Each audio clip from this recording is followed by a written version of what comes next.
How is everybody doing? Welcome back to another episode of The Banker Next Door. I am your host, Dr. Joe Berquist.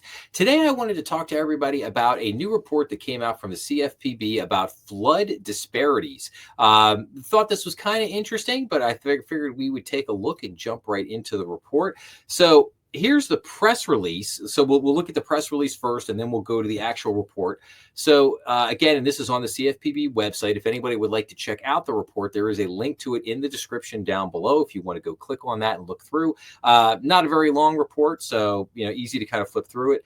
But this is called Flood Risk and the U.S. Mortgage Market. So this report looks at flood risk in the Southeast and Central Southwest census regions of the United States as measured by flood risk data from both the Federal Emergency Management Agency, FEMA, and the First Street Foundation, and merged with data from the 2018 through 2022 Home Mortgage Disclosure Act. So FEMA's assessment of flood risk is retrospective and focuses mostly on coastal flooding, while the First Street Foundation data better identifies inland flooding as well as having a forward-looking measure of flood risk. The analysis shows that the flood risk exposure of the mortgage market is more extensive and more geographically dispersed than previously understood. Homeowners can have significantly different access to insurance and therefore sharply different financial outcomes based on whether their risk of flooding comes from the coast or from inland rivers, streams, rainfall, and stormwater flooding.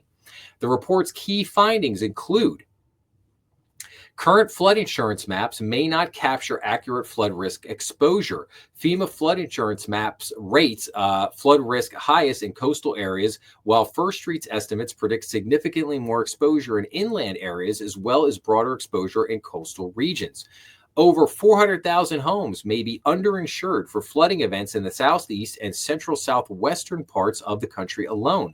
The majority of flood insurance is provided through the federally subsidized National Flood Insurance Program, which uses the FEMA flood insurance maps to identify properties eligible for flood insurance. Homeowners with a mortgage are therefore likely to be underinsured for flooding if the FEMA flood insurance maps do not accurately measure future flood risk. Homeowners who may be underinsured for flood risk also are least likely to be able to self-insure and recover from flooding. Borrowers in inland areas at risk of flooding, as identified using the First Street Flood Risk Model, had lower incomes and put less money down to purchase their homes compared to homeowners not in inland flood areas.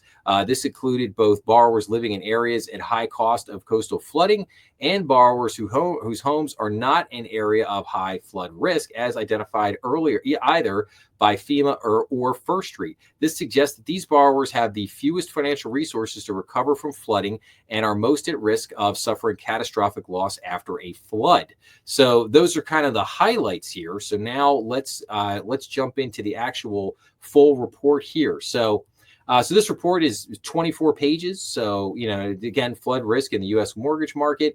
We can see a table has an introduction, data description, flood risk in the U.S. in the mortgage market is part 3. Part 4 is characteristics of mortgage applicants and applications.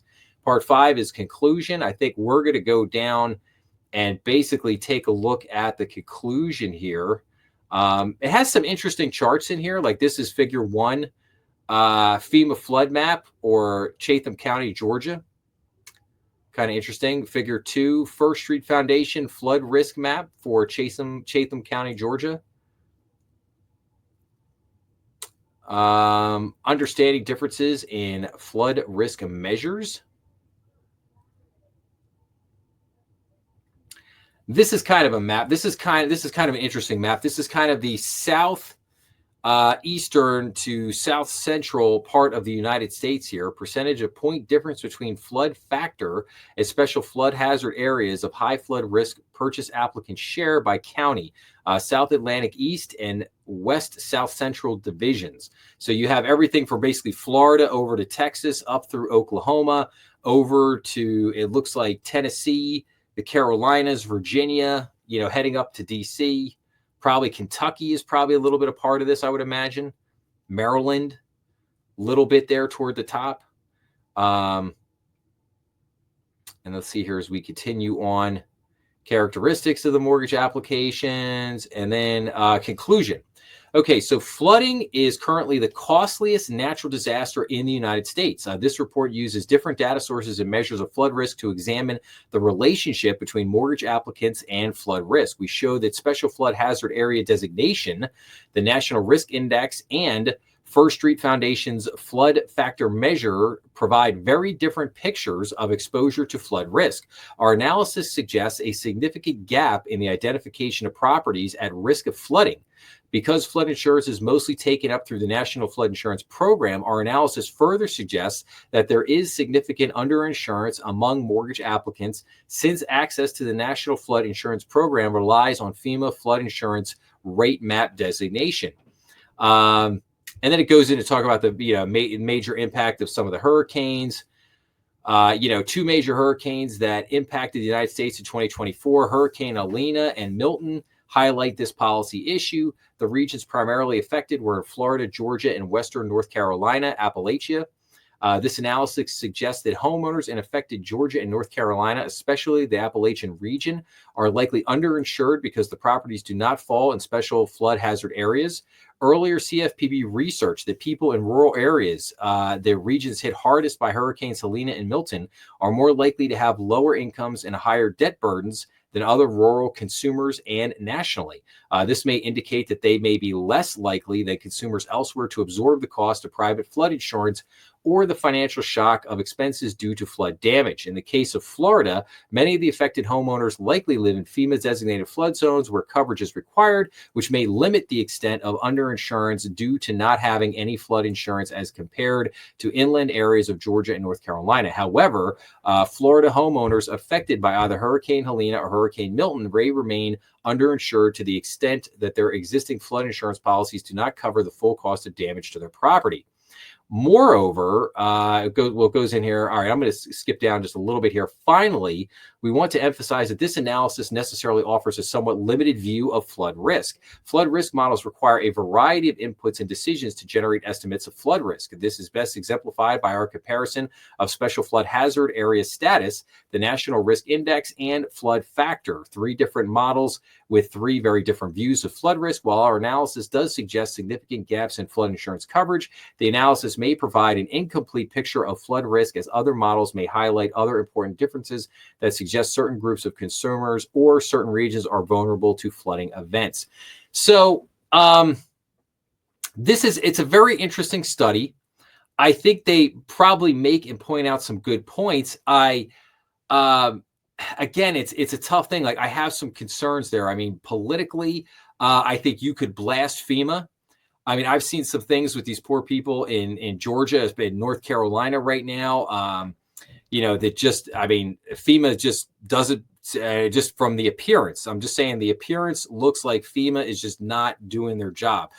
It appears that FEMA was being highly political in Florida in terms of the people that they service. There were certain people that had certain signs in their front yard, and basically there was issues with some people not getting the service because of that, and some funky things going on there. So, but you also kind of get the what troubles me a little bit about this report is that you kind of get the impression that in a certain respect this might be like a CYA to kind of cover FEMA when these people in Appalachia start coming back and saying, hey, we want more, we need more money to rebuild our houses and redo all this stuff. And then, they basically come back with this study and say, hey, you know what, we looked at this and you guys now have to pay all kinds of new flood insurance. We're expanding the maps. We're doing this, we're doing that. And again, I'm not suggesting that's what's necessarily happening with this report. It's just something that, like I said, it's just something that kind of comes to mind. Not like the government to, CYA, right? But like I said, it's just interesting. It's an interesting report. I mean, there's certainly certain elements of flood risk that we have to take into consideration, but then also, and they bring up a good point in here. Like, in other words, if the flood map does not cover that area. Like as like a bank or financial institution, you're making somebody a mortgage on that property. Well, again, by law, you have to run a flood search on every single property that you finance. Every piece of real estate has to have a flood search on it, regardless of what it is. So you pull the flood search and then you determine if it's in a flood zone. Now, if the property is not in a flood zone, you are not required to get flood insurance on the property. Now, there may be circumstances where if you're super familiar with a particular property, that you might tell the borrower, like, hey, we know this, even though your property is not in a flood zone, we know that this particular area is prone to a lot of flooding. And, hey, maybe you might want to consider going out and getting something just to cover yourself, because if you do ever get hit with a flood someday, you might have a big financial problem on your hands. But you can't, if it's not in a flood zone, you cannot force the borrower to get flood insurance. And so again, and if something does happen, well, you ran the flood search. If it's not in the flood zone, what do you, kind of like, what do you do? What do you do? It beckons some very interesting questions. I think there needs to be a lot more research done on this particular topic and in this particular area. We need to understand how, some of this flooding is going to affect certain areas. But again, I don't want the homeowners to be blamed for, like, these kind of events that go on. I mean, it's not their fault in a lot of instances that this stuff happening. I mean, this is just an act of God. It's Mother Nature. I mean, it's like, what can you do? But again, it's a very complex topic. There's a lot of issues, but again, I think everybody needs to kind of carry their weight. FEMA needs to carry their weight. Other government agencies need to carry their weight. The consumer needs to carry their weight. Like, everybody's got to carry their weight and try to solve the problem together to see if we can figure this out and kind of go from there. But like I said, I just thought it was interesting. Thought it was an interesting study. Wanted to share it with everybody and see what's going on. I would suspect that what will come out of this is perhaps expanded FEMA flood maps and obviously increased cost of flood insurance, unfortunately. And then we'll go from there and see what happens. But like I said, I'll wrap this up with, if you like this episode, please make sure to like, share, and subscribe, as that always helps the channel. Remember, we are on YouTube, Rumble, and all major podcast platforms. Please be sure to leave your comments down below, and I'd be very interested to hear your comments on this particular topic. And as always, please be sure to check out some of the other content on the channel. Have a great day out there. Thank you for listening, and I'll see everybody again real soon. Thanks a lot.